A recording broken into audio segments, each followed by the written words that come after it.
Bonjour, and welcome into The Cave, the podcast where we dive deep into song lyrics that resonate with our personal experiences. I am Julia, your host. In each episode, we take a closer look at a specific part of a song's lyrics, unpacking the emotions and stories they evoke, and connecting them to our own lives. Whether you're here to find comfort, understanding, or simply a shared moment of reflection, I'm glad you're here.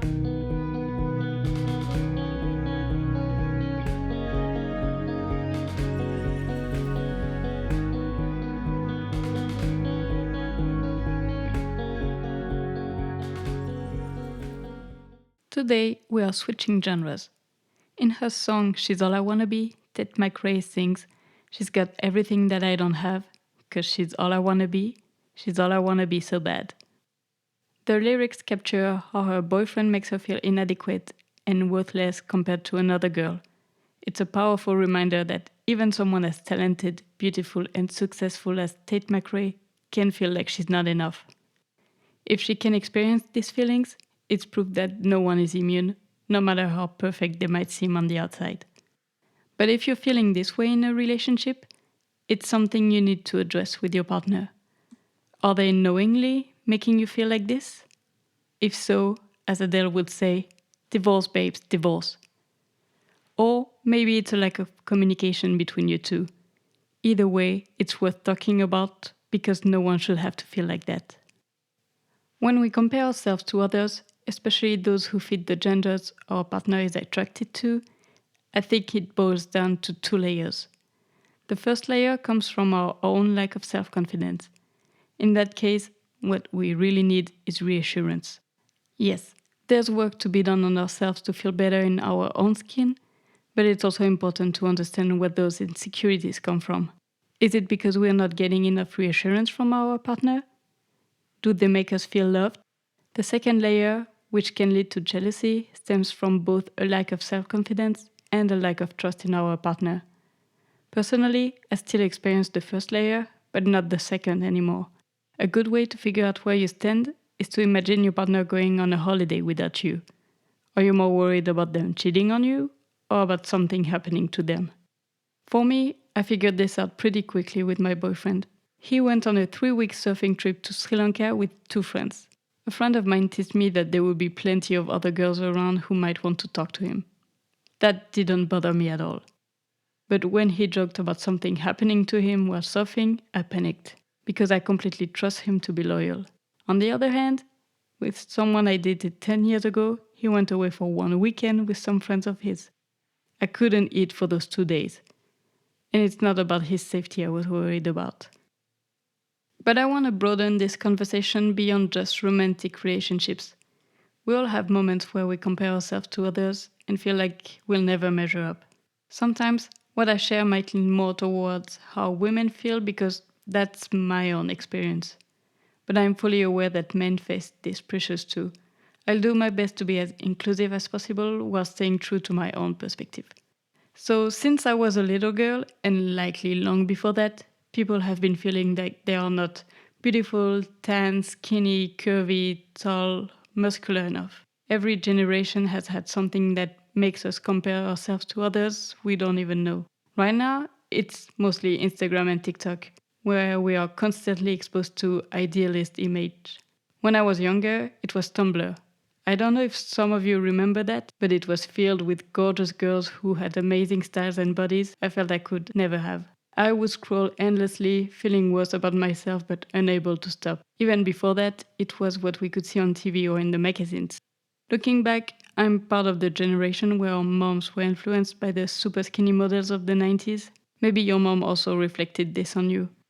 I've noticed this is pretty common among women my age. There were no bad intentions. Our moms wanted us to be healthy and feel good in our bodies, but it definitely didn't help build our self-confidence. I became self-conscious about my body at a very young age, probably around 10 years old. As I grew up, I actually paid less attention to my body, but I started comparing myself in other ways. Now, instead of focusing on my appearance, I tend to compare myself based on my personality. I've never felt like my personality stands out. I guess I'm pleasant to be around, but I often feel like I don't bring anything special to the table. When I'm with people I don't know, I don't talk much because I never know what to say. And I envy those who can effortlessly strike up a conversation with anyone. For me, it's tough being in a group, watching everyone else have fun while I am stuck in my head, overthinking everything I might say. Sometimes I get so lost in thought that everything around me feels muted and I'm not really present in the moment. That jealousy I had toward more outgoing people wasn't healthy. I was judgmental, especially towards other girls, which didn't make me feel better and probably cost me some great friendships. Now I try to see those people as role models rather than competitors. But to be honest, it's still a work in progress. But then, how do we overcome this feeling? First, you need to identify what you are feeling and why. Is it fear? And then, what are you afraid of? Not being good enough? Or is it anger? Or could it just be envy that comes from admiration? Instead of letting your feelings get the best of you, identify the source. If it actually comes from admiration, then let this person be your role model. Set yourself some reachable goals to tend towards it. Remember that you are always good enough, worthy, and that you are not hard to love. If you are to someone, then they do not deserve your love. I know it's a cliche, but comparison is the thief of joy. There will always be people who can do something better than you. It's frustrating, especially when you've put in a lot of effort or when it's something that doesn't come naturally for you. But I'm learning to shift my perspective to see those people as examples of what's possible rather than measuring myself against them. And it's not just about comparing yourself to others. You can also compare yourself to your past self, and that can go both ways. You might think, I wasn't able to do this before and now look at me. Or, on the flip side, I looked so good back then and now look at me. But here's the thing, in those moments, when you think you look better or did better or had a better life, were you truly aware of it at that time? For most of us, the answer is probably no. We rarely appreciate what we have while we have it. Lastly, I also find myself comparing my skills to others, especially in something like CrossFit. I've been doing it for so long, and honestly, I'm ashamed to admit how long because my level doesn't reflect it at all. Even though the CrossFit community is incredibly supportive, it's easy to compare yourself to others. CrossFit is all about numbers. How fast you are, how much you can lift, what movements you can do in how many reps. Seeing others progress faster than you can be tough. But this can also be fuel to work even harder towards your goals. However, for me, it really becomes a problem when the old me was better than the current me. This is very specific to my CrossFit journey, but bear with me. Before COVID, I was the fittest I had ever been, both in terms of performance and physique.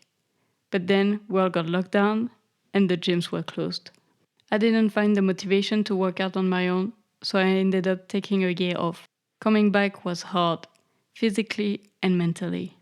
Before COVID, I would spend a lot of time and effort doing pull-ups, lifting weights, and then it was all gone. I didn't enjoy it anymore. Add to that a mental health hanging on by a thread, and I would have breakdowns in the middle of workouts, constantly repeating to myself, you could do this before, how are you not able anymore? I was being way too hard on myself. So when I was in a somewhat good headspace, I tried to calm myself by taking things step by step. Why try to lift this weight when you know that you can't? I would repeat to myself during workouts, just keep moving. Because keeping some momentum, even if not at the intensity I used to, was still better than trying too hard, having a breakdown, and not being able to work out at all. And I think you can apply this mindset to anything. This is what I mean when I say be kind to yourself. It's not about letting yourself go, giving yourself excuses, but about accepting that not everything is perfect and respecting your learning curve. And if you want to put it into a new perspective, think about a time when you were kinder to someone else that you were to yourself. How would your perspective shift if you offered yourself that same kindness and understanding? Or would you really say those things you said to yourself to someone else? What I've come to realize is that everyone's journey is different. The path to self-acceptance isn't a straight line, and it's okay to have setbacks. The important thing is to keep moving forward, to celebrate your own progress, and to remember that you are more than just the sum of your comparisons. I wrote this because it made me think of the lyrics in the song Furnace by Fjord, where they say, Du bist mehr als die Summe deiner Teile, which translates to, you are more than the sum of your parts. What I mean by that is when we compare ourselves to others, or even to our past selves, we often break ourselves down into separate parts: looks, skills, personality, achievements. But the truth is, you are so much more than just the collection of those parts. The way you bring your unique combination of strength, experiences, and even weaknesses together is what makes you truly special. Think about it this way: just like how a team can achieve great things because of how all its members work together, you too are greater than just the individual pieces of yourself. The whole is more powerful, more beautiful, and more meaningful than any one part. So when you're feeling inadequate or like you're not measuring up, remind yourself that you are more than just the sum of your comparisons or achievements. There's a unique energy, a presence, and a value in you that goes beyond what you see on the surface or what others might compare you to. Before we wrap up, I want to leave you with some questions to reflect on. Think about the areas of your life where you find yourself comparing the most. Whether it's your appearance, skills, relationships, or achievements. How do these comparisons make you feel, and what impact do they have on your sense of self-worth? Consider a time when you admired someone rather than feeling inadequate by comparison. What did that shift in perspective feel like, and how did it change your relationship with yourself? And finally, if you could speak to your younger self, the version of you who first struggled with feeling like they were not enough, what would you say? How can you offer that same compassion and kindness to yourself today? Reflect on these questions and remember that embracing your unique journey is the key to breaking free from the cycle of comparison. In their song Jailbreak, Enter Shikari says, "Question everything, including your own beliefs, and especially your own beliefs about yourself." Why do we hold on to these negative beliefs about who we are? What if, instead of accepting them as truth, you try to see yourself through a different lens? What if you challenged those beliefs the way you would challenge any other idea that holds you back? I could honestly dive into an entire episode about this song, and maybe I will. But for now, I invite you to sit with these questions and see what comes up. Your beliefs about yourselves are powerful and can be in a good or negative way, and rethinking them might just be the key to embracing who you truly are. Thank you for listening to this episode. If you relate to it, I hope that it can help you accept yourself a bit more. If you liked the episode, please leave a review and follow me on Instagram at IntoTheCavePod. You can also share with me what lyrics you relate to the most. I would love to hear those. I will see you again next week with new hard-hitting lyrics. Be kind to yourself. Bye!